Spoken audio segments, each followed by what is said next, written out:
in support with Kala Mandir Foundation, a CSR division of Kala Mandir Group. వాట్సాప్లో చాలామంది పట్టించుకొని పెద్ద security problem ఉంది. మీకు వాట్సాప్ గ్రూప్ ఉందనుకుందాం. మీకు తెలియకుండానే ఆ గ్రూపుని ప్రపంచంలో ఎవరైనా ర్యాండమ్గా యాక్సెస్ చేయవచ్చు. కారణం అది పబ్లిక్ గ్రూపు అవ్వడం వలన. వాట్సాప్ గ్రూపులో జాయిన్ అవ్వడం విషయంలో ఎలాంటి ఆథరైజేషన్ లేకపోవడం వలన ఎవరు పడితే వారు ఏ గ్రూప్లో పడితే ఆ గ్రూప్లో చొరబడి అక్కడ ఉన్న వ్యక్తుల ఫోన్ నెంబర్లు సేకరించడం, వారికి అభ్యంతరకరమైన మెసేజ్లు పంపడం జరుగుతూ ఉంది.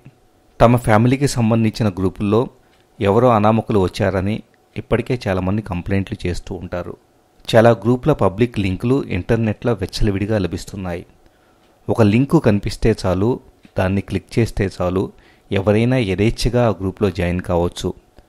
వాట్సాప్ సంస్థ గ్రూపుల విషయంలో సెక్యూరిటీ పరంగా తగిన జాగ్రత్తలు తీసుకోవాల్సిన అవసరం ఉంది. లేదంటే వాట్సాప్ గ్రూపులో జాయిన్ అవ్వాలంటేనే భయపడాల్సి రావచ్చు. In support with Kala Mandir Foundation, a CSR division of Kala Mandir Group.